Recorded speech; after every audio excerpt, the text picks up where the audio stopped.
Good evening, everybody. This is Dora Westerlund, your host at GVWire Unfiltered. Welcome to another great edition, along with my co-host Bill McEwen and Mike Krabasi. Good evening, Mike and Bill. We have two great guests with us tonight. Ms. Dora Westerlund, President and CEO of Fresno Area Hispanic Foundation. Welcome, Dora. Let's get, where's Dora's image? Make sure Thank you. everybody's. Where's Dora? Hold on a second. For some reason, Dora is not coming on the screen. There we go. There's Dora. Okay. Good evening, Dora, and welcome.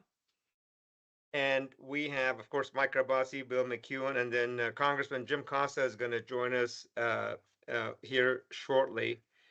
I think at about 6:30, the top of the hour, about all things ICE, foreign policy, what's going on in Gaza, with in that part of the world, and anything else that's going on in Washington D.C. So let's dive in. We start with the weather forecast, which we got a nice surprise this morning. Most of us in Central California got a nice car wash. I felt like I was in Hawaii for a while, but I think Mike agrees with that. Then we're going to jump right into, will Congress and President Trump produce immigration reform before the 2026 midterms? We're going to ask Congressman Costa about this when he comes on. And majority of you said no. And the sentiment is nobody wants immigration reform. The Democrats are going to blame Republicans. Republicans are going to blame Democrats, and the public and the folks that want to immigrate here or are here undocumented are going to be in limbo. Unfortunately, for years to come, I really hope that I am wrong and we're going to get a comprehensive immigration reform so folks know how to come here legally, what the needs of the country is. And we've talked about this probably a dozen times on this program. Okay, next poll. How do you rate Congressman Costa's performance in Congress? There are the numbers. And this is, of course, a poll on Facebook, GVWire. It's not a scientific poll of high propensity voters in the district that Jim Costa's congressional seat is. Fresno restaurateur Bobby Salazar charged. That was a surprise to many folks. Incredible article that came out. Bill, that came out this afternoon. Is that correct? This afternoon? No, that story was up this morning. We were the first in the market with it. It was based on our contacts in federal and local law enforcement. Darius, if you'll remember, going back to 2020 and 2021, accusations made against Bobby Salazar that he firebombed the cars of former employees that were involved in a labor dispute with him. And also he firebombed the office of attorney Brian Whelan, who was representing one of the employees. So cases like this are difficult to put together. Clearly they rely on the testimony to the feds of other participants in the conspiracy, and it's finally ready to roll this morning. And if people are curious about the case, they can go to the story because we have the charging documents produced by federal agents and signed off in court. So they can read basically the Fed's case as they outlined it against Bobby Salazar. Thank you for that explanation, Bill. Fresno County garnered fire burns 8,500 acres in Sierra National Forest. I hope that we get a chance to put that down. Of course, we're getting a lot of bad quality air until this morning, although we got a little bit of sprinkler over the weekend as well. Fires, and of course, a lot of activity in the farming side on the west side with the almond and pistachio harvest. Just 38% of Americans support President Trump's use of troops to police Washington, D.C. That's a Reuters Ipsos poll. I'm going to actually skip the next few until Jim Costa joins us to talk about one of the events that took place a couple of days ago.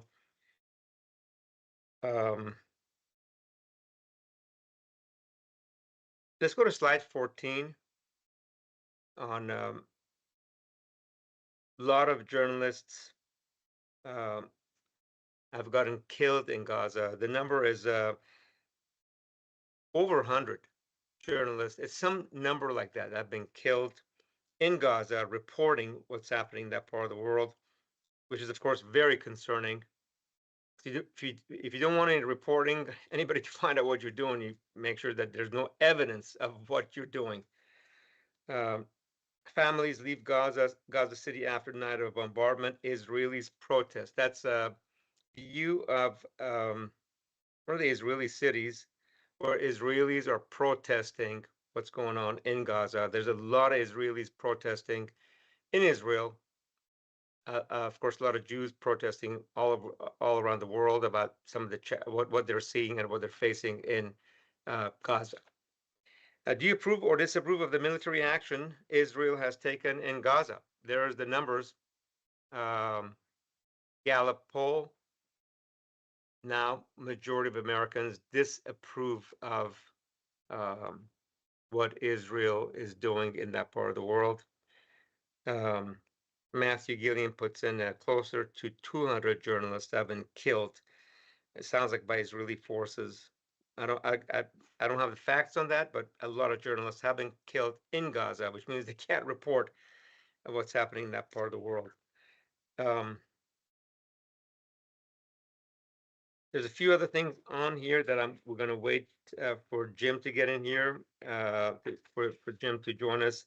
So I'm going to actually skip to the Hispanic Foundation and bring in Ms. Dora Westerlund to discuss. Okay, first of all, Dora, tell the audience, while we're all of us still waiting for Jim, what the foundation does, and then I have a few questions to ask you about the number of businesses that Hispanic households own, and percentage of the workforce in farming, hospitality, and construction that is Hispanic. Welcome, Dora. Thank you. Thank you so much, first of all, for the invitation. I am honored to be here amongst these great leaders. And we at the Fresno Area Hispanic Foundation, our mission is to develop self-sufficiency through entrepreneurship so that individuals and families have financial opportunities. And since 2004, our organization has assisted more than 30,000 small businesses that have gone through our doors. And not only Latinos, but we assist Punjabi, African American, Caucasian, Latinos, and we are just a one-stop shop for small businesses, where small businesses are able to come to our office, or when we're out in the community, we have the resources for them to start their business and grow their business. And when they need capital, we have access as well to financial opportunities. We have a community development financial institution, and they're able to access loans up to $250,000. And as well, we have our programming like for women and Latinas and Punjabipreneur, that we're able as well to assist all businesses in our Fresno area and Fresno County. Got it. Thank you, Dora, for that. Does the foundation work on items related to labor laws or labor?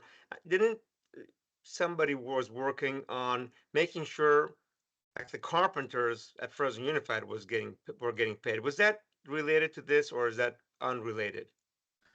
No, Carpenters that did a while back, like a year ago, a group of carpenters, we covered it in this program, didn't get paid.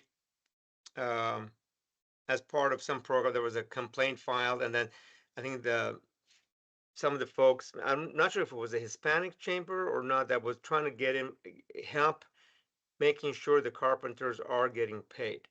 Anything on that? I No. don't Okay. recall of Okay. that. Yeah. Okay. Okay. So let's move on to the percentage of the workforce that's Hispanic in our area. It's put up. There we go. So percent Hispanics in construction, farming, and hospitality. Mhm. I mean, in farming over 90%, Yes. hospitality over 25%, Mhm. and construction. And of course, we don't know the percentage of let's bring Dora back on. Percentage of folks that are undocumented. We've heard numbers that are 30 to 40% folks in farming and hospitality and construction are um, potentially undocumented. I mean, we have a very high profile case Mhm. uh, that we discussed last week. I'm going to get to Bill McEwen here in a minute, um, about say, hey, you know what, deport everybody. And we've had other folks that go, okay, you deport everybody, what's going to happen to the produce in your grocery stores? And who's going to build your homes and also provide services? Any comments on that before I bring Bill McEwen on?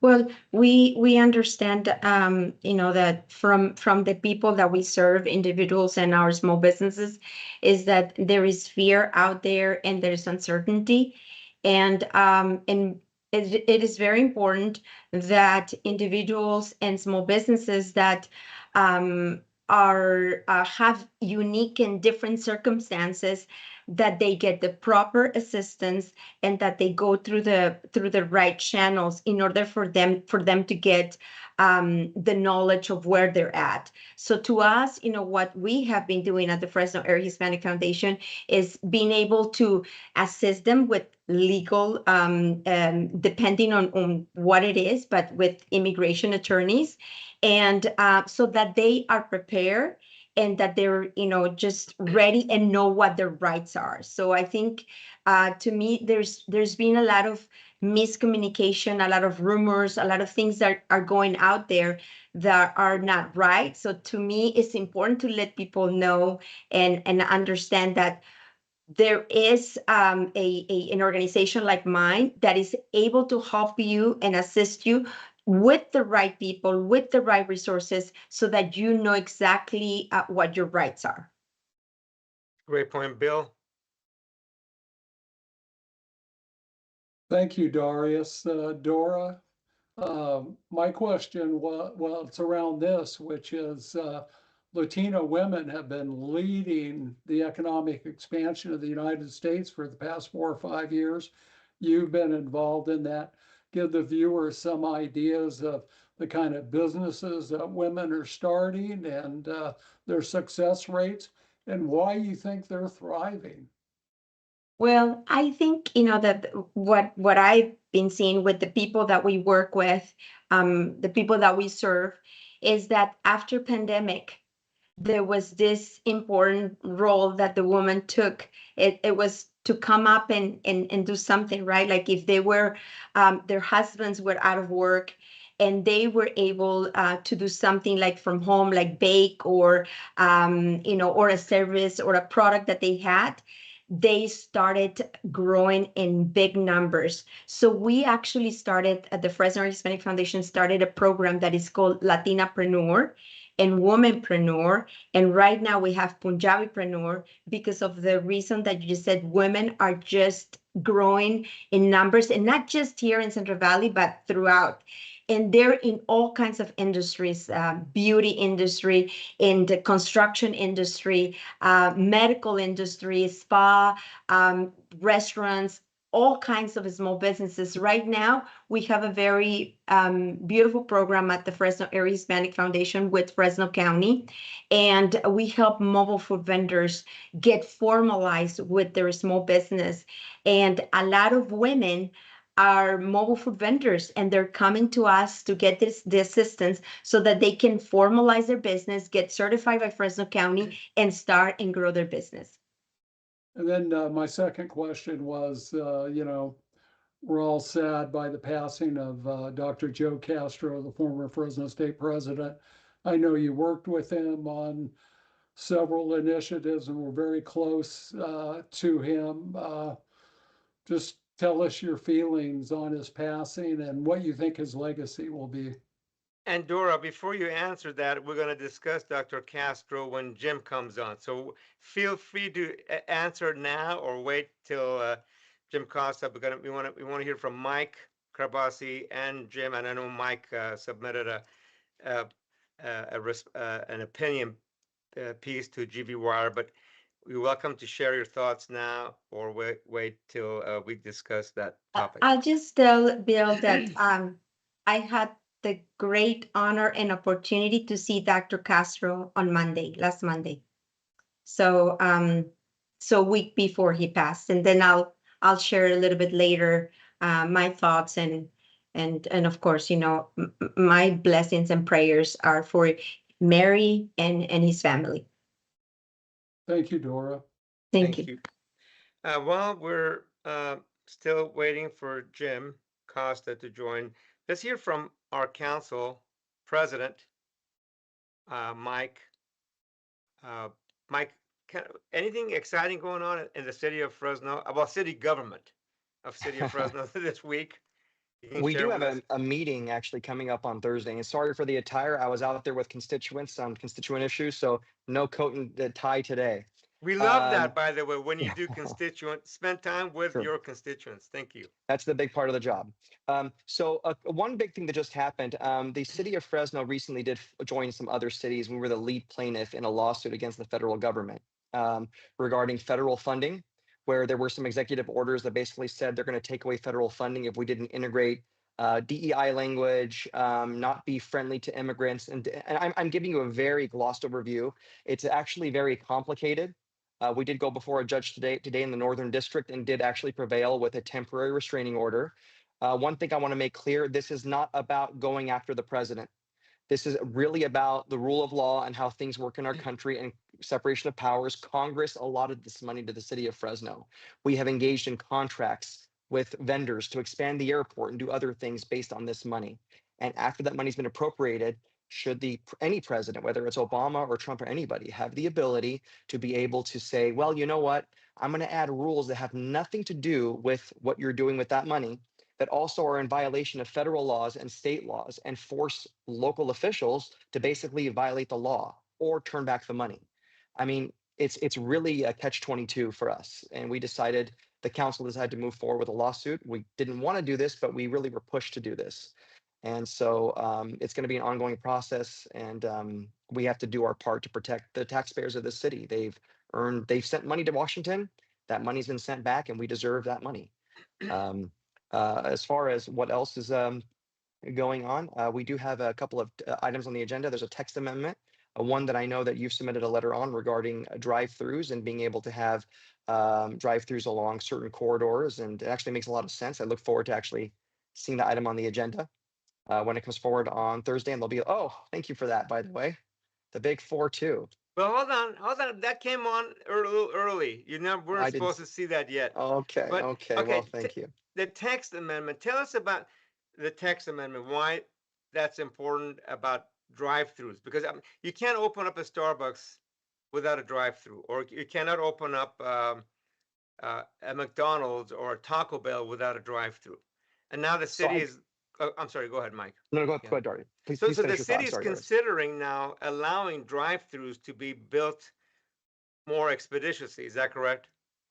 Yes, but because it's a text amendment, it's quasi-judicial. I can't go into a lot of detail. Okay, got it. What I will tell you is, consistent with my background, anything we can do to make it easier for people to invest in this town and create jobs is always something I'm going to be interested in. Got it. And sometimes we have rules and policies that need to be updated to reflect that. Sometimes we contract in government and we expand. And this is a time where we're facing a lot of financial challenges where we need to expand opportunity for investment. Got it.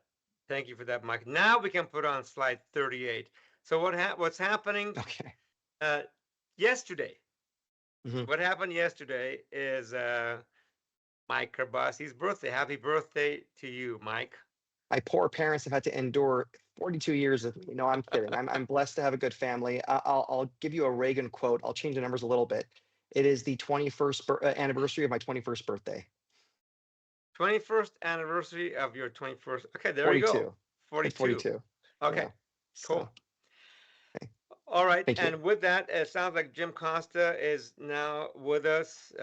If Jim is, let's bring Jim on, and we're going to dive in and talk about just for a minute about Joe Castro, ex-president of Fresno State, and also the chancellor of the Fresno State.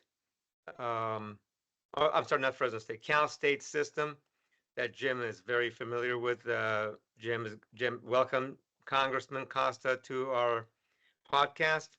We're going to start with uh, a brief legacy of the late Joe Castro.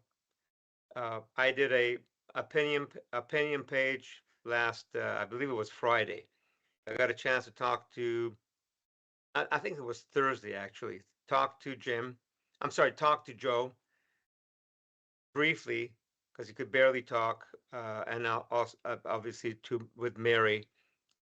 And there was, there was a lot of conversation about does that piece go out early or not? And from my perspective, if I woke up one morning and found out that Joe Castro has passed, and I really had a chance to do something, if I knew earlier, I would have been really upset if I didn't know about that. He was in hospice for some time. Actually, council member Arias sent me a text Wednesday night and said, "Hey, Joe Castro is in hospice." And there was a couple of other posts on Facebook that I saw. So I just called Mary, and she said, "Yes, we want people to know." Because, and from our perspective, I know I speak on behalf of a lot of folks. They wanted to have an opportunity to say prayers, send prayers for Joe, to talk to even though they couldn't go see him, they wanted to, talk to Joe while he's with us, even in their privacy of their own rooms by themselves. Um,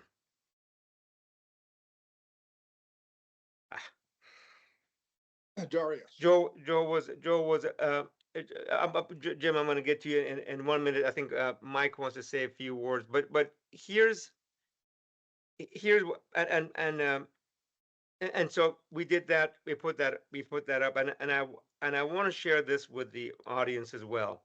I got a chance to talk to Mary about an hour ago, and she said, "Please let your audience know that Joe had a beautiful passing. He knew the truth. He knew that he made the world a better place. He lived in an atmosphere of love, especially over the last few years of his life. He was very private about his illness, but he was in a great place. He spent a lot of time with his family, and he knew what he did. He knew the changes he brought to the system. Uh, and he also knows there's a few folks that are, saying that they miss Joe,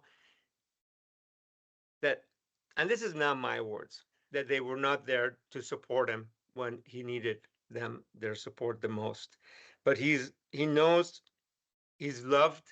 He left this place in a better place. He left Fresno State in a better place. Um, and that he's loved by many folks across our state and really across our country.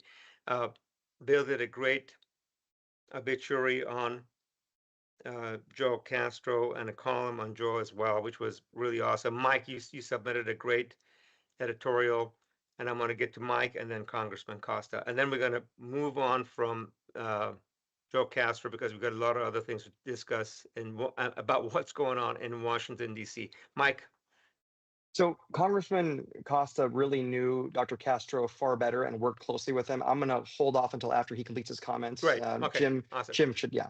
Jim, welcome to the show. There's already a few questions for you, which I'm going to read about. Before we get to the questions, I'm sure you have a few comments about our beloved and late Joseph Castro, which so many of us love and have so much respect for. And he made such a huge difference in our lives. Even though I was not a student during his tenure at Fresno State, he made an impact, creating so many pathways to Fresno State and enriching people, especially the underserved that would never have had the opportunity.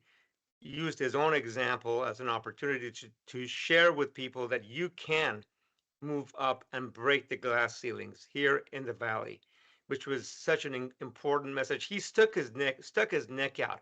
He wasn't one of those bureaucrats or presidents that followed the script. He knew what needed to be done. And I'm going to end by saying this. He called me up one day and said, we have a lot of folks, a lot of students coming to Fresno State in this city that don't have a meal to eat. And I'm putting together a pantry, and I'm going to need help funding it, supplying it, so our students that are coming to Fresno State don't go hungry as they're trying to educate themselves and make their lives better. This is the kind of leader Joe Castro was. He did it quietly, but he put that program together that became exceptionally successful. There's a lot of other programs he put together that I'm not privy of. And Jim, I want to turn the mic and the video camera over to you now. Well, thank you, Darius, and it's my honor to be always with you and GB Wire and my buddy Bill McEwen and Dora. Going to be with your group tomorrow morning for breakfast. And Council President Mike, you do a heck of a job, and a friend and an ally. Thank you, sir. Joe Castro was, I think, a role model. He was, a product of our valley. Small town, although Hanford's getting larger, but nonetheless, when he was growing up there and a single mom and, no history like so many of our families of a college education.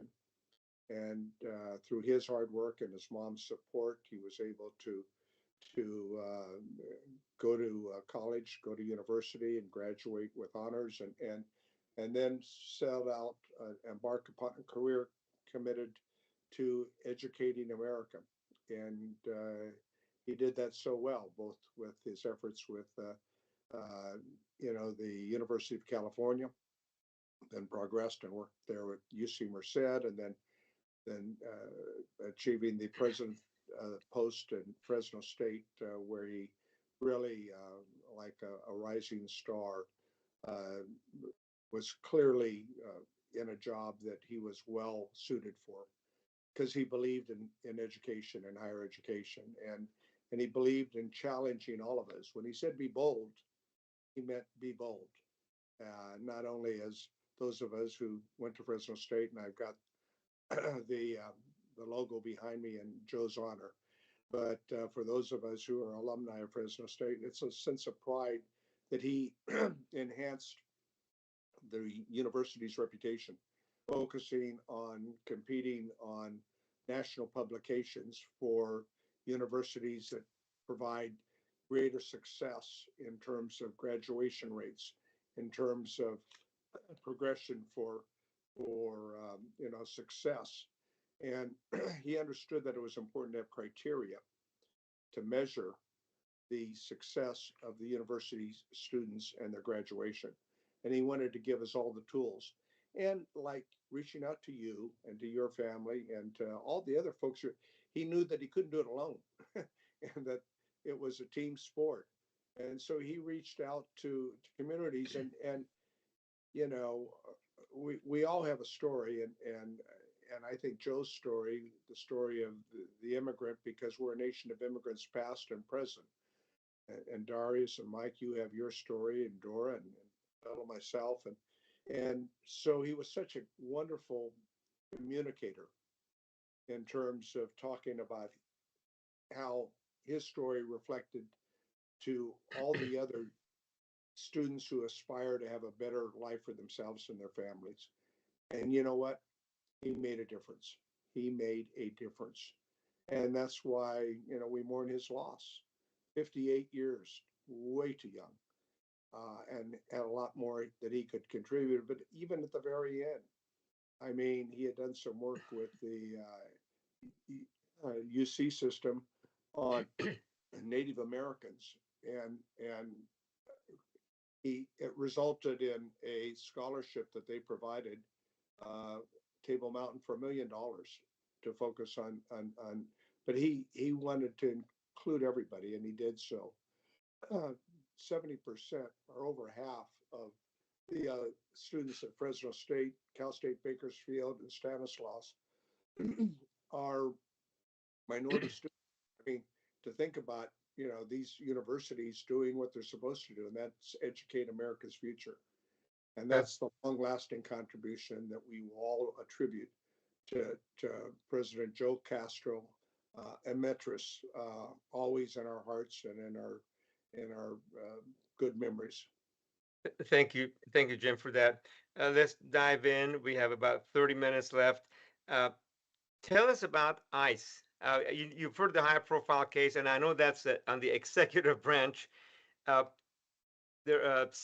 Bepur, the general manager at Pismos, who's been detained, now potentially be deported. We had Dave Fansler on the program last week. All the efforts that he's gone, and a lot of other folks going through to help to see if there's any opportunity for Sam to get get his paperwork back in order. What can you tell us about ICE and by the way, immigration reform, which is something that everybody's talked about? It hasn't happened.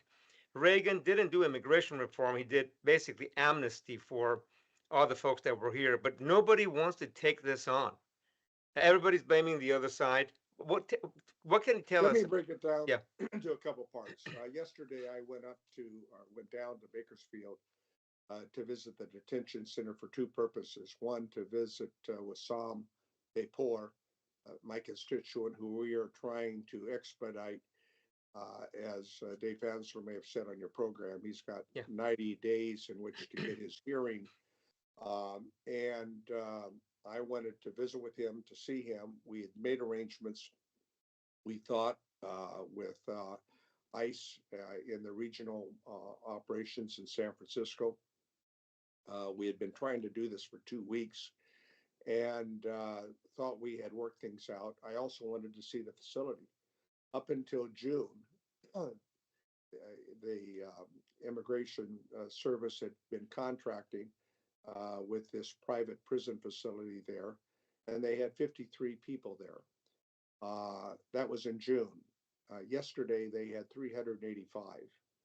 And so I wanted to question them and see how this facility was operating and try to determine how many were there as criminals who have violated the laws, involved in gangs, whether they be in human trafficking or drug trafficking, or other criminal activities, and how many were being detained there simply because they had not been able to obtain a visa that would provide them to be here legally, but they were in the process of trying to obtain a visa, as Sam Bepur was attempting to do. And when we got there yesterday, they attempted to give us a tour. They had obviously advance notice that I was going to be there. I hope the facility is that way every day, but it was very clean and well kept up. We saw the pods where the men were being housed and where the women were being housed. We saw a holding room where a group of women were waiting to appear before a hearing judge. I attempted to communicate with a couple of them. The head officer, who was accommodating with 4 other people, said, "You're not allowed to talk to him." I said, "What do you mean I'm not allowed to talk to him?" And it was very, she was very confrontational, not willing to answer any questions. So I says, "Well, how many people here have you identified as criminal cases, and with the trafficking and the other kinds of things we associate with criminal activities? And how many people are being detained here simply because they don't have legal status, and that's the reason they're here? Because I am one of those who's spoken out forcefully opposed to this mass deportation. I think we ought to have, as you noted, immigration reform, and we can get to that subject in a moment. And I think we ought to pass the Farm Worker Modernization Act, which we'll try again this year. We have bipartisan support. There's also the Dignity Act that my colleague Representative Salazar, that would create a 7-year work permit program for undocumented migrants. We estimate in 5 years to earn legal status while also protecting dreamers. So the Dignity Act is an option, and so is the Farm Worker Modernization Act. And the president has at different times indicated some simpatico toward dreamers, but I mean, you never know where he's coming from on any given day. But 70% of the people who work in agriculture are undocumented. They've been here 5, 10, 15 years. And many of them live in mixed households. By that, I mean some members of their family are here legally and some are not. They're paying taxes, they've purchased homes, and they do some of the hardest work we know. They've helped put food on America's dinner table every night. And some work in the hospitality industry and some in construction.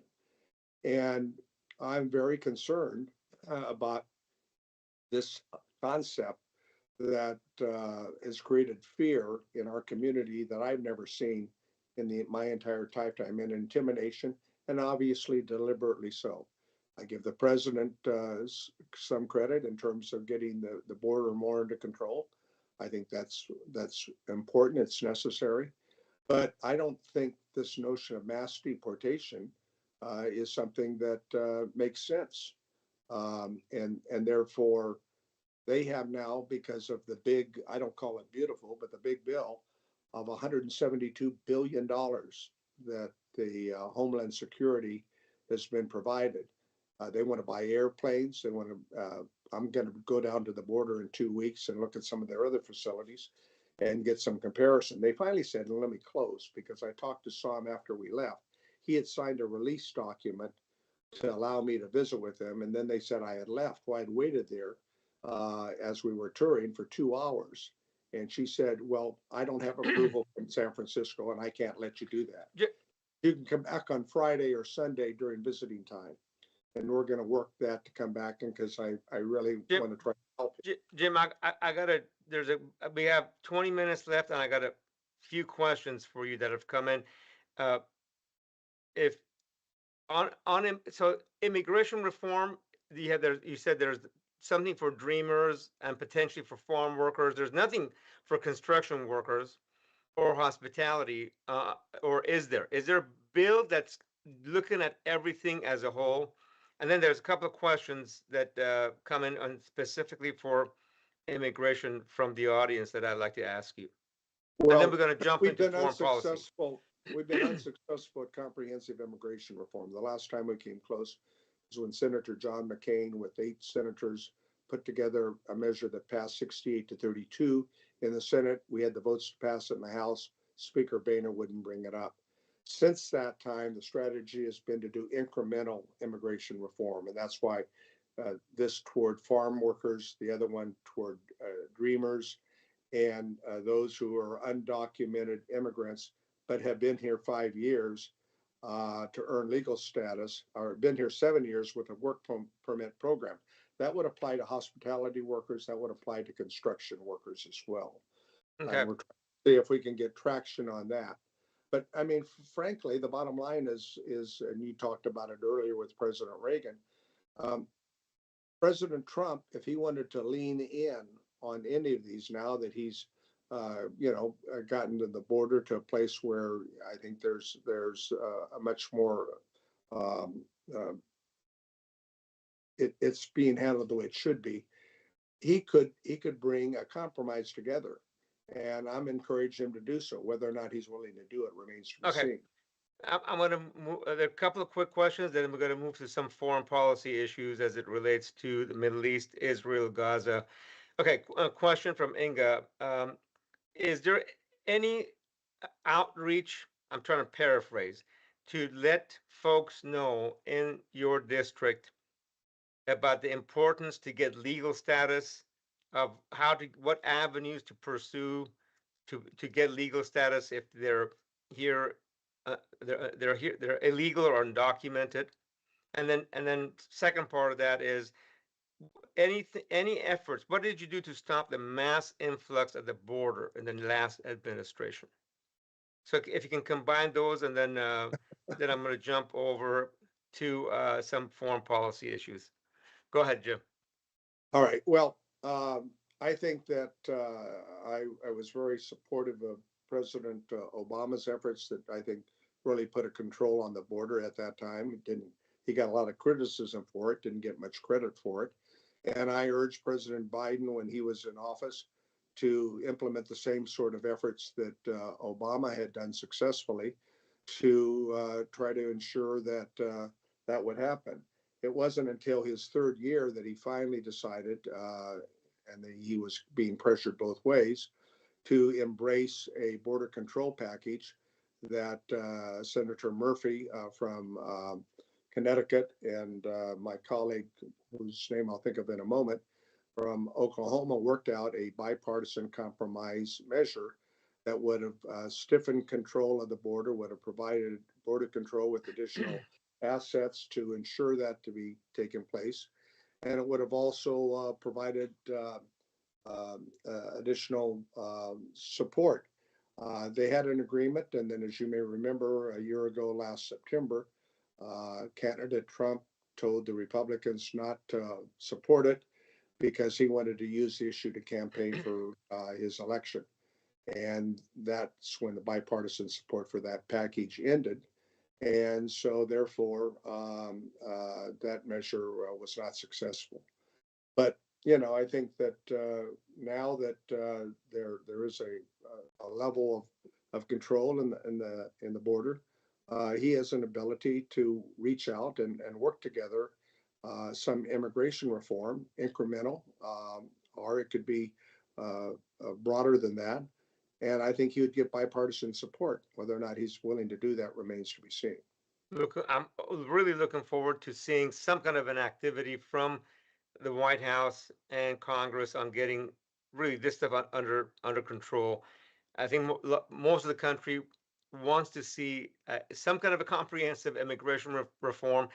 The most advanced economy in the world, we just can't seem to figure this out. How do we let people hear? And then I'm going to move on to. You asked a question: what can they do for people who are waiting or trying to access? Yeah, what can they? They can call our office. We try to provide support. They're with the applying for a visa, applying to get a hearing set. We have a lot of community members here that not only from with regards to Central America, Mexico, and but a large Indian population, primarily Punjabi, that work on getting family and relatives and marriages, and we try to help them with getting their visa. From country to country, there is a line, a queue, and but we help them and we try to direct them. And sometimes they also then get assistance from immigration lawyers who also work in that field. But clearly, this administration has, in the first 8 months, indicated that they're not anxious about having any access to more visas on people who are trying to access it, and it's not easy to get here. When you follow all the rules in the process, it can take years, sometimes 2 years and longer. Unfortunately. Okay. We're going to move on in the last 15 minutes. We're going to talk foreign policy issues. Unless, Bill, you had any questions, or Dora? I know, Dora, you're going to have breakfast with Congressman Costa tomorrow. Your whole team is, uh, or Mike.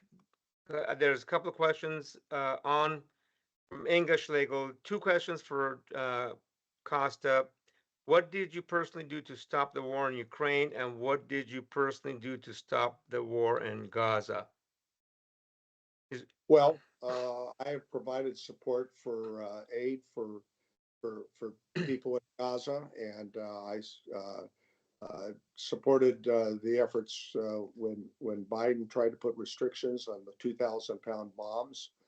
But I have also supported assistance to Israel, and as it relates to Ukraine, I have been very active over the last 3 years. I visited Kiev 4 times, provided support to allow the Ukrainians to maintain their independence and their democracy over the invasion by Russia. Russia today is a syndicate masquerading as a country with a mob boss called Putin. He's a war criminal, period. And he bombs hospitals and he bombs schools, and he's kidnapped over 20,000 Ukrainian children to assimilate them in Russia. And what I believe the president needs to do, and I'll commend him for his efforts to try to bring Putin together with Zelensky, but he's got levers, and he's a person who likes to make a deal, and he likes to have leverage. It's real clear.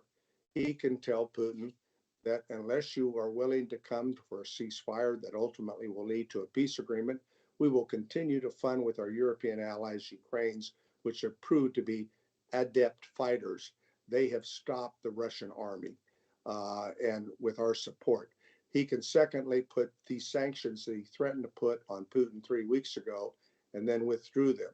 Those sanctions would make a difference, and the legislation is in the Senate, carried by Senator Lindsey and his colleague up from Connecticut. And number three, we have put a confiscation on sovereign wealth of Russia that totals over $340 billion, primarily held in Belgium, but we've got about 10 billion of it. That funds ought to go to the restoration and the rebuilding of Ukraine for the destruction of the hundreds and thousands of lives that Putin has killed and the people that have been injured. It is a tragedy that this war has gone on for 3 years. But Putin is very clear about his goals. He doesn't believe Ukraine is a country. He believes it's a part of Mother Russia. He doesn't believe in Ukrainian independence. And he's been very clear that he wants to recreate the old Soviet empire. And if we allow him to take over Ukraine, I know my friend, the foreign minister in Poland, Radek Sikorski, who's married to Anne Applebaum. I know the Romanian folks, the Baltic states, they believe they're next if we're not willing to stay together on Ukraine. And the Europeans, I think, feel the same way. And we've got to be together. This is really a test of our time. Jim, there's a lot of comments coming in, and I know Bill has a question or a comment, but let me read a couple of these. I'm going to try to combine these comments together.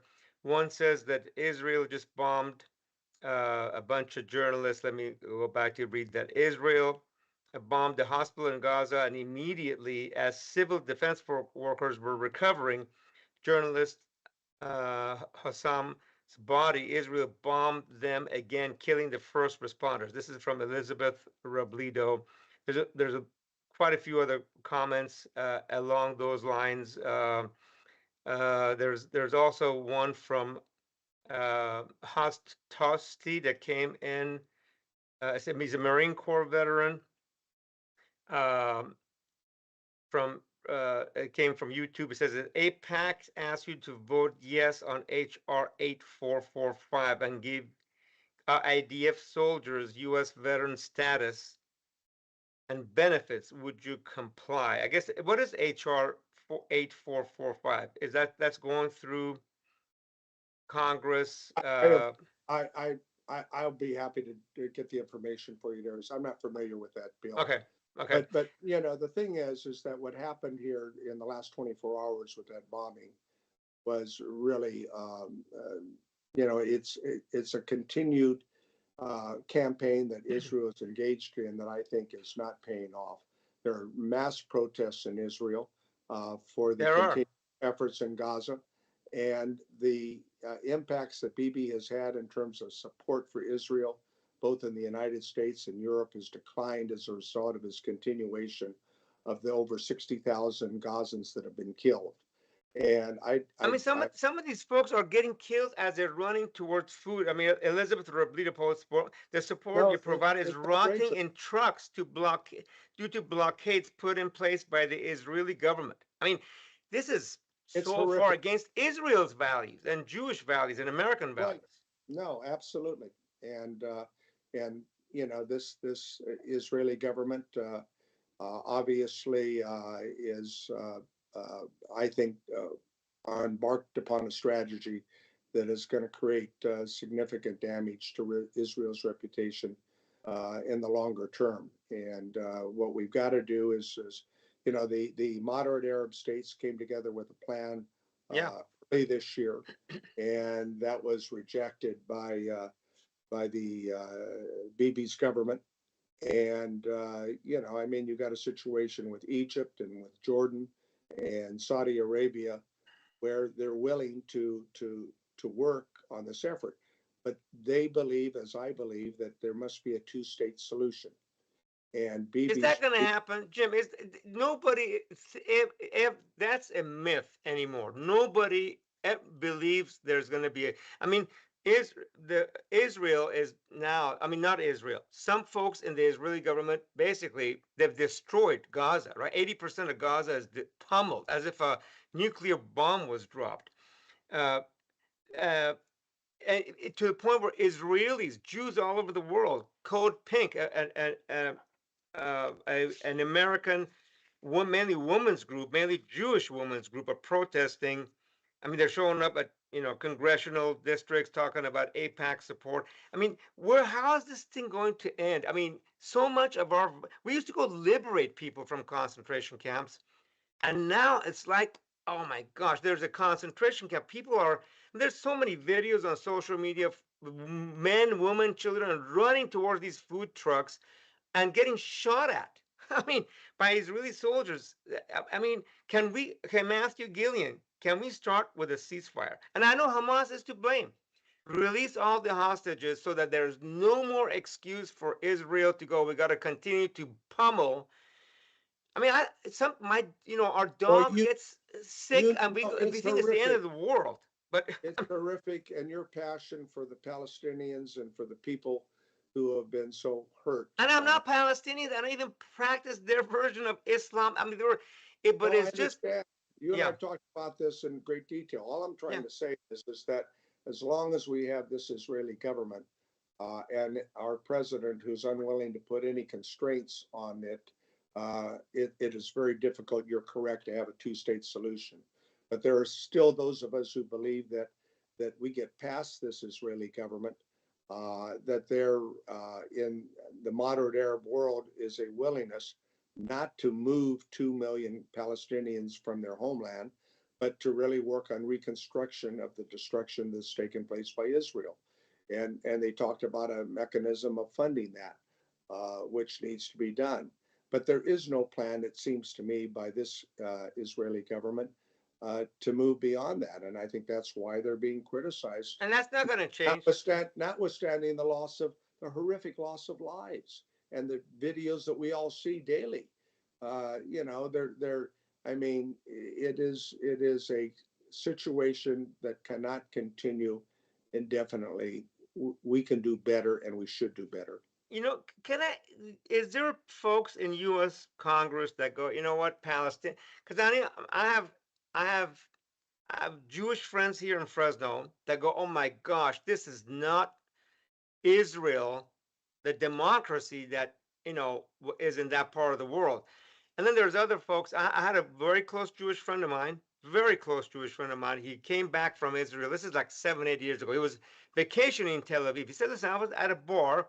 The woman sitting next to me says, Palestinians, they're not humans. They're animals. Is that I mean, is that conversation take place anywhere in the halls of Congress? And then I want to bring in Bill McEwen, who has a question. Well, no, I've never heard a colleague of mine in Congress talk in those tones and terms with regards to the Palestinian people. I will tell you that I was with King Jordan, the King of Jordan, King Hussein, back in April, and this is when they were trying to cobble together their plan among the moderate Arab states. He says, we're a small country in Jordan. We have 6 million people. 2 million of them are guests. We don't believe it's our responsibility to take a portion or all of the 2 million people of Palestine. Egypt doesn't want to do that either. Neither does Saudi Arabia. And so, and this notion that the president sometimes speaks of putting, waterfront condominiums in Gaza is crazy. But I mean, the president is basically willing at this point to give a free hand to the current Israeli government. The previous president tried to put some constraints unsuccessfully. But this has got to end. Bill, this has got to end. This is every day that, we had a guest here a few months ago. Said every day that this war pummeling of Gaza Strip continues, it's more advertisement for the extremists recruiting people against America, Americans, and Israeli. And I couldn't agree with you more. Bill, you had a question? Bill? So I couldn't help but notice when you were talking about what Putin had done to Ukraine, it sounded exactly like what Israel is doing to Palestine. They don't want a Palestinian country. They're killing children and civilians overwhelmingly. The famine there, all the atrocities. So the question is, at what point do you, as a member of Congress, say no more aid to Israel? They're a rogue nation. Friedman is coming out in the New York Times and saying Israel's a pariah state, and he documents how that view is held around the world. It's only the United States and the US Congress that gives this lifetime free check to Israel, regardless of how it behaves. I mean, if something comes up on a vote next time, are you going to say no? By the way, Jim, there's a lot of positive comments on Bill's question that just came in live. Sorry to interrupt, Jim. And these are tough questions because there's so much lobby pressure on members of Congress. Well, Bill, I've always voted for humanitarian aid for Gaza, and I've also supported aid for Israel, as you noted. And I think that there is a sense by other folks that that support that Israel has had for long term is I have strong views from people who are engaged in J Street and AIPAC and others that are very concerned that they're losing a generation of young Democrats for support for Israel because of what's ensued over the last year and a half and the horrific actions. I mean, Hamas purposely attacked on October 7th because they thought Saudi Arabia was coming close to becoming a part of the Abraham Accords, which could have led to a host of other opportunities for a two-state solution. And they wanted to stop that, and they were successful as a result of their attack and the horrific, with the hostages and everything else. They gave an opportunity for Bibi, who has obviously not supported a two-state solution for some time, to pursue this strategy. But in doing so, he's done great harm to the reputation and the perception of the Jewish state. That's going to take a lot of repairing to do. And to answer your question, I will see what legislation comes up at the next opportunity, and I will carefully consider it as I try to do all pieces of legislation that I look at. So I have a follow-up question, which is, if there's a For a blue, good reporter, I know you would have a follow-up question. if there's a blue wave in 2026, do you see a change in policy from the sense that if the Democrats are in control of the House, they can tie Trump's hands in regards to some of the things that he provides for Israel? Well, I think there'll be, and I can't predict the future, of course, but there'll be a lot more oversight. There'll be a lot more ability to protect the power of the purse. And right now, when we have the House and the Senate abdicating the power of the purse strings, I mean, that's how we get control, Bill, as you know. And if we're not, I mean, we haven't talked about tariffs, but we've abdicated our role in tariffs. We've allowed the president to call an emergency condition that allows him to take over the issue of tariffs, which in the Constitution are the responsibility of the Congress. And so I believe if we have a blue wave, if we have a majority, to answer your question, we're going to see checks and balances reinserted. And I think it would include foreign policy not only in the Middle East, but in Ukraine and elsewhere. So let me, great question, great answers. Matthew Gillian has, it says, Representative Costa, look at the reports of murdered Palestinians on October 6th and before. He said, I'm going to send you some links. And by the way, you talked about 2 million Palestinian refugees in Jordan. Some or several of those are third and fourth generation refugees that have been expelled out of their hometown or home country of Palestine over the last 70 years. By Now, the way, Dean go goes ahead. into detail about that. Yes, go ahead. I just got a note here. HR 4 House Resolution, if I get that right, 8445, sponsored by Guy Reschenthaler, Pennsylvania, and Representative Miller of Ohio, referred to the House Committee on Veterans Affairs, would amend the Uniformed Services Employment and Reemployment Act and the Service Member Civil Relief Act to treat U.S. citizens in the IDF, which is in Israeli Defense Forces, similarly to members of the U.S. military.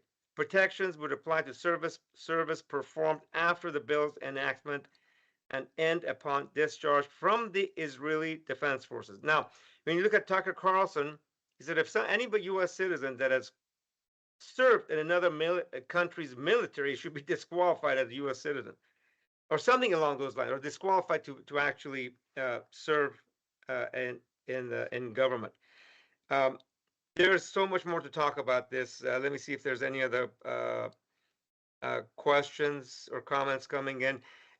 Jim, bottom line of this, and you have the purse string, the House does.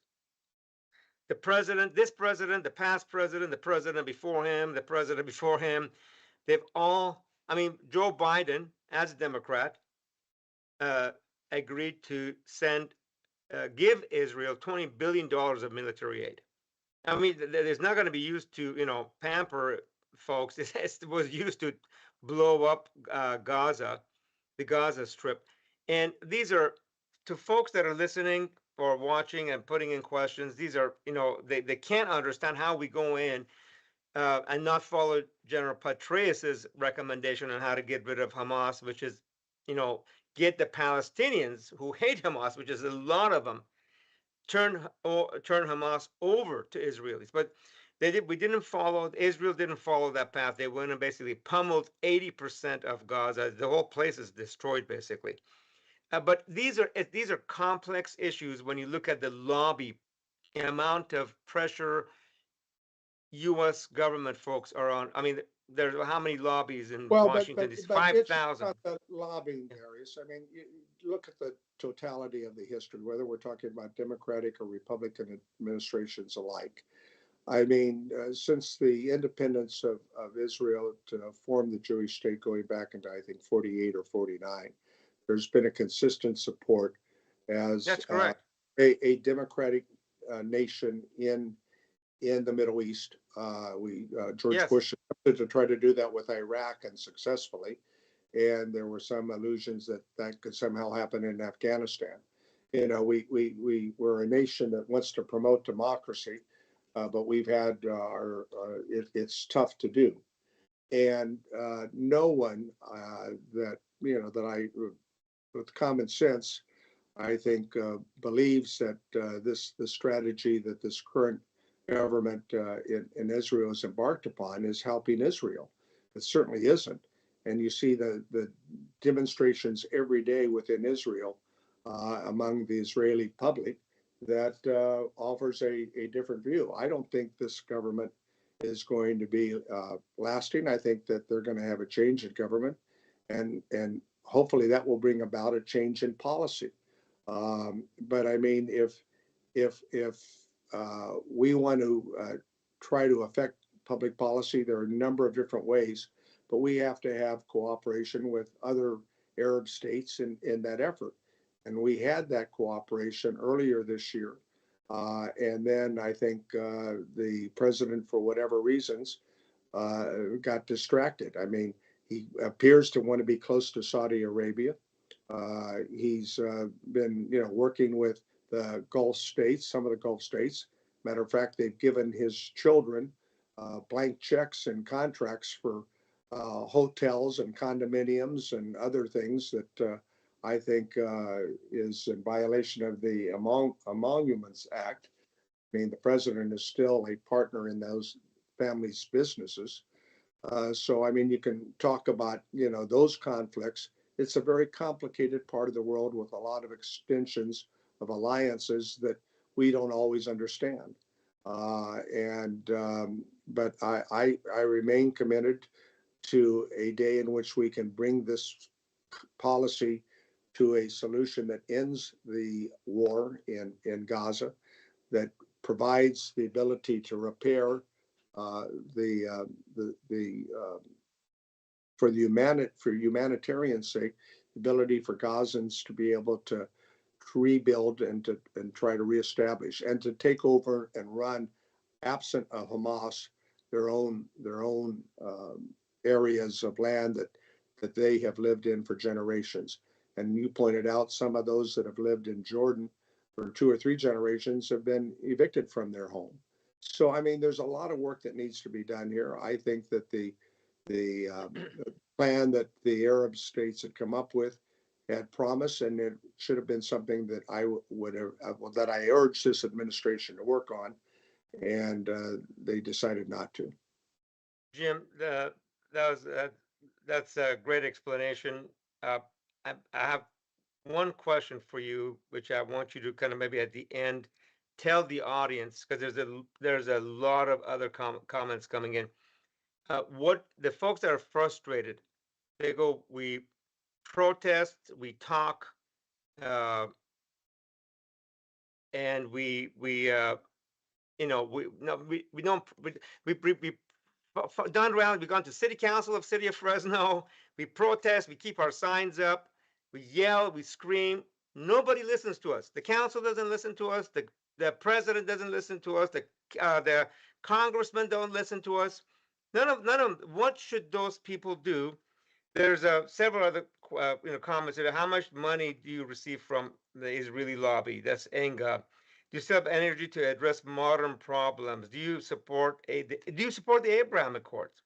And what should people do that feel like we have spoken up, rallied, talked about downtown Fresno, all across the country, but our government is not listening to us because there's this much higher power, whatever you want to call it, that is not allowing us to be represented in government appropriately. What is your message to folks? What should folks do? They go, hey, we talk, we rally. We see Israel flag raising. We see now you talk against Israel on campus, you're going to be called anti-Semite, and there's laws being passed that makes it illegal to criticize Israel. I mean, what is the message? Well, I mean, there's a whole lot more going on here on that point. I mean, the administration's attempt to take away the powers of the purse in the Congress, their attacks on the judiciary, and judges that don't rule in their favor, their efforts to engage in the press and I mean, it's one step after another toward the autocratic tendencies of this presidency. And so, I mean, you've packed a lot into that in terms of, how we respond What should and people do? What should people but do? now our universities suing the president can sue everybody. Nobody can sue him. He sues Columbia. He sues UCLA. He sues, I mean, this is we're in a part of this very, I think, seminal moment in American history, where our institutions are being attacked, and because of that, I think people who are texting and are frustrated. All the points that you just made about their frustration and nobody listening to them, I get that. But some of us remember, Bill and I'm not sure anybody else here, a similar situation in Vietnam. I mean, there were protests that took place for years about our policy in Vietnam, and there were demonstrations in American universities, and riots in American cities, and people were killed. The Kent State Four. I mean, you can go on. So history, sadly, if it doesn't repeat itself, has a way of rhyming. We Those were turbulent times, and people didn't think their government was listening, whether it was the Johnson administration or then the Nixon administration. But we ended up getting through that, and this is a test of our time. We have to get through this period, and I think that's why I'm very concerned about people's frustration that nobody's listening. I try to listen. I try to be accessible. But I think that the pendulum swings in different ways, whether we're talking about Middle East and Gaza, or whether we're talking about Russia's invasion of Ukraine. And we're seeing Europe change as well. This Jim, is yeah, uh, uh, there's a lot of changes coming. I'm gonna bring Mike on in a minute, but have you been watching Zoran Mamdani as a Muslim immigrant candidate for mayor of New York? I don't agree with all of his policies, but he has more support amongst young Jewish voters in New York City than Cuomo. Uh, have you been following this guy? I mean, you watch his social. He hits the issues right on the head. He talks about issues. He talks about people's pain points in New York City. Again, I would have a different recommendation for him for how to bring rents down by increasing supply I didn't know substantially. you like that socialist rent control effort there. It doesn't work. It doesn't work anywhere. Ultimately, unless there's no place to build. Uh, but anyhow, Mike has had a question that he wants to ask, and now we're 15 minutes over, and I want to wrap up with comments Yeah. from Dora and Bill as well. Go ahead, Mike. So not really a question. A lot about the folks that would come to council meetings to talk about international issues. Just to be clear, I'm going to quote something. You asked what can they do? I'm going to quote something that Yes, Obama said. Don't boo, vote. There are a lot of people that become single issue voters because you don't do this, I'm not going to vote for you at all. And then it lets the other person comes into power that does the things they don't like. So I think we need to be a little bit more responsible as voters. I'm not trying to talk down to anybody, but that's just kind of where we're at as a society. And we do talk about international affairs at council meetings, like we'll do Independence Days, or we're going to have a flag raising of the Mexican flag soon. We do those things, but we don't actually deal with international policy. And I think that that's why people don't show up anymore on those issues, because that's not the right avenue to get things done. The Right. power of the vote is still very, very strong. Don't be a single issue voter. Make the best out of the two choices you have and choose who's best for you. That's my take on that. I want to say something real quick about Joe Castro. And you kind of alluded to it a little bit. Um, I'm really glad I learned about his unfortunate situation being in hospice on GV Wire. I'm glad you wrote your article because Dr. Castro was alive to see the outpouring of support. It, he was by the first, I mean, he was a Valley boy, right? He was the first person of color to lead the CSU system entirely, and he was the first Californian, and he was from right here. And he never wore that on his sleeve. It just goes to show what you can do in our society. And he and Mary, it was a family affair, did a lot for this community. And he knows what he did. He knows the good things he did and the legacy he left. Unfortunately, there were a lot of people that turned on him, but none of them are on this show tonight. And I'm really glad that before he left this earth to meet our maker, he was able to see the love that was still there for him here in Fresno, if not throughout this state. And so thank you for bringing that awareness, because he did a lot to improve our lives and he deserved to see that. Mike. And Darius, thank you and Bill for your comments. I think they're appropriate, and I received, Mary, I think, appreciated that. And, they put up a 24-hour post system in the last day. There's over 58,000 hits that have talked about Joe Castro. Isn't that amazing? That's amazing. And again, Mary, I talked to Mary tonight. I don't think you listened, you were on the show yet. And she said, thank you for allowing people to put their comments up on GV Wire so I could read them. And I've read every one of them. Mike, thank you for that. I know a lot of folks have. Lynn Ashbeck put some great, as a matter of fact, let's put some of those on the screen. And while we're putting some of those comments on the screen, Mike makes an excellent point.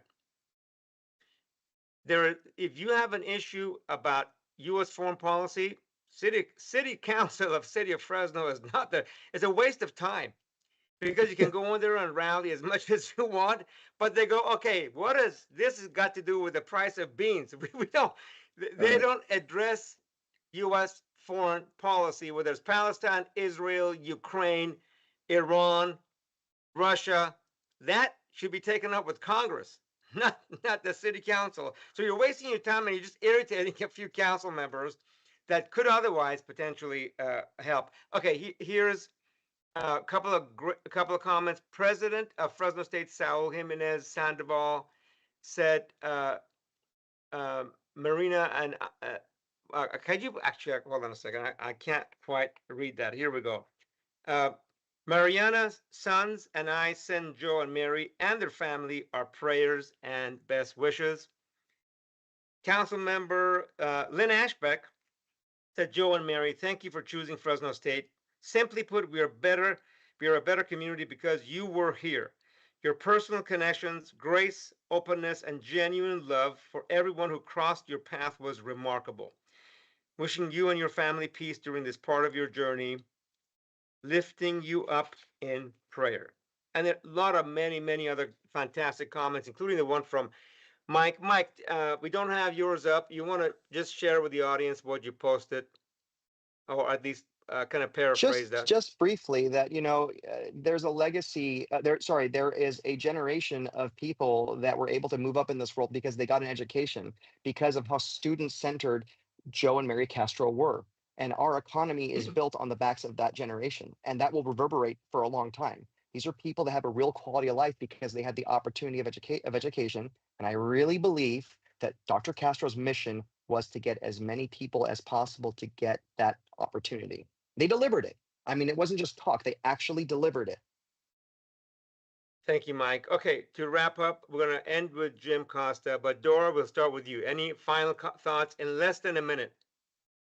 I just thank you so much for having me, and just that the Fresno Area Hispanic Foundation is here for resources, and that, to weather these uncertain times. And on Joe, he left this world a better place, especially Central San Joaquin Valley, because all of those immigrant students that come to Fresno State, he provided he mirrors and hopes and aspirations for many of those individuals that come from immigrant communities. So I all my love to his family. Thank you, Dora. Bill? Well said. So a story I didn't share in the column I wrote on Joe was, it was a few years ago. It was the night of the NCAA basketball championship game. Joe Castro, big basketball fan. I was in a small Catholic church on the west side of Fresno. They were providing help for immigrants and advice on the things we're talking about tonight, such as, getting your green card, getting on the path to citizenship. The reverend, the priest there, was very activist. So I was watching it. thinking about a future column, and in walks Joe Castro. And he was there just to observe. And, in a room of 100 people, maybe only 5 or 6 were students, but he was there to deliver his message that you can have a better life. There's services out there to help you, shaking everyone's hand, of course, speaking in Spanish as well. And I started to leave, and he said, "Bill, what are you doing here? You should be at the basketball game, be watching the basketball game." I said, "No, I thought it was important to come." And, obviously it was important to him. I think it was just a sign of how committed to this he was, because, as you know, Darius, what his daily planner looked like probably looked like the congressman's. I mean, it was packed from top to bottom, and he made that trek out there. It really impressed me. Thank you, Bill. Mike, any I final just thoughts? really appreciate Darius, you hosting this show. It's 2 weeks in a row now for me. I want to thank Dora for being on. Of course, Congressman Costa. I will say this: I've been able to work in for 6 years now as a council member. Jim, you're the only congressman that ever calls to say, "How are things going? How can we help?" And you actually deliver. And so I really do appreciate that. I wish more of your colleagues did the same. Well, thank you. It's a team sport, and we're all in this together, Mike. And I appreciate your leadership and your passion. Jim, Thank you. and in 1 minute or less, I want to say emphasize the word one. 1 minute or less. Could you summarize your thoughts, and then I'll close the session. Well, I thought it was a good conversation this evening, and thank you and GB Wire for providing this format to do so. I told you I wanted to be able to participate, and we finally made it happen. And we'll do some more of this. But the fact is that this is I really think it's important. Mike's comment about not to boo, but to vote. For democracy to work effectively, you have to have participatory democracy. And I think that too often in this day and age in social media and the internet, that people confuse participation for vetting their anger and the politics of hope and the politics of fear have always been successful. They're utilized differently these days. As we play in the politics of fear to intimidate people, to get other agendas pursued, versus the politics of hope and bringing people together. I think this lack of bipartisanship is really very destructive to our political dialogue and to our ability to form compromises and to reach solutions. And I get it. I know why people are frustrated. I'm frustrated. And there's a lot of reason for us to be frustrated. But I think at the end of the day, we've got to work together and remember that as Americans, those common bonds that we share are far stronger than the differences we have, and we got to bring that back to center stage. Thank you, Jim. A couple of comments from me. First of all, there's a lot of comments. We probably have the most number of comments tonight than almost ever. Jim, I want to thank you for joining us. You are a congressman. There's some folks disagree with you. There's some folks agree with you, but you are our representative, and you have showed up here, and you've taken some tough questions. There wasn't enough time to get to all of it, but you've taken some tough questions when others, wouldn't show up. So really grateful that you show up as a representative of the our House of Representatives, member of the House of Representatives, to show up, answer questions, address the issues that the audience has brought up, and some really tough questions. And even one of your critics just put a comment. Thank you, Congressman, for joining. She asked a lot of tough questions of you, especially on war of Gaza, money, how much money you received for AIPAC, etc. But we're grateful that you showed up and you are representing this people. So thank you, Jim, for doing that. Grateful. And you've been on this show many times. You brought in one of the members of parliament of Ukraine to this show a couple of years ago. when Ukraine was, very hot on everybody's mind. Cam Malloy says, appreciate Jim for being available always. And that's a sentiment of a lot of people. When you show up, that means everything. So there's a lot of positive comments on you, Jim. Thank you for being here tonight. And let me say my thoughts on some of our foreign policy. There's a lot of folks, a lot of us that were so distraught when Ukraine was attacked.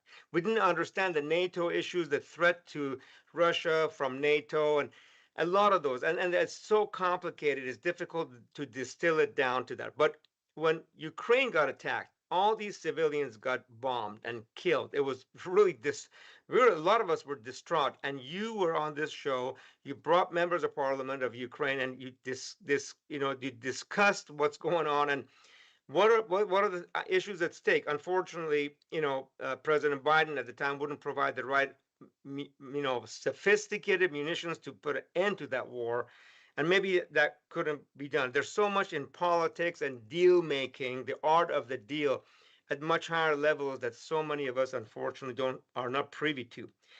But I wish that same amount of attention would be given to the people of Gaza, to the starving children of Gaza, to the innocent people of Gaza that have suffered under Hamas for decades, but that they've suffered under occupation. These are human beings. These are children of our same God. Some are Christian, some are Muslim, some may be Jewish. The world is understands the issues. We hear so many musicians, actors, politicians all over the world rally for the people of Gaza, but the governments and the people in power are not giving it the right attention. I know you care about this issue. I hope that, and it really hope is, doesn't bring us anything, because there's so many things at stake on big levels in DC and in European Parliament and in United Kingdom. But at the end of the day, we all have to answer to one God. At the end of the day, it's a temporary life, whether we believe in karma or God. And my parents always, in my upbringing, asked me, you're going to be asked at the pearly gates. We put you in this position. We allowed you, I'm an immigrant, to come to these United States with all these beautiful opportunities to make money, have a great dinner, go to, hope for a better tomorrow. What did you do with that? Did you just sit back and let the suffering take place across the world of these people that have been persecuted by their own, if you want to call it Hamas a government, it's not, whatever it is. And now 2.2 million people, what is it, they're looking at being put on a ship and moved to South Sudan. Oh my gosh, when you think of America and what that shining city upon a hill and what is happening today, the two just don't jive. I wish there was more attention to the people of Gaza. You care about them. I know you do. We've talked about this many times. Those are human beings. They're the children of the same God. Yes. The land of Jesus Christ of Nazareth, all in the same area. And I asked my Christian pastors and friends, what are you guys doing? Why are you silent about this issue that transcends all religion, politics? It's about it being human. More to come on that. Thank you, Darius. Thank you, Bill and Mike and Dora. I'll see you tomorrow morning. And after a conversation that needs to continue, and it's critical to not only the people in our country, but around the world. This is a time that we must be engaged and involved, no matter how frustrating it can be. Thank you, Jim. Thank you for your support all these years. Good night to everybody. Thank you for joining us. Thank See you you all next Tuesday. Okay. Take care.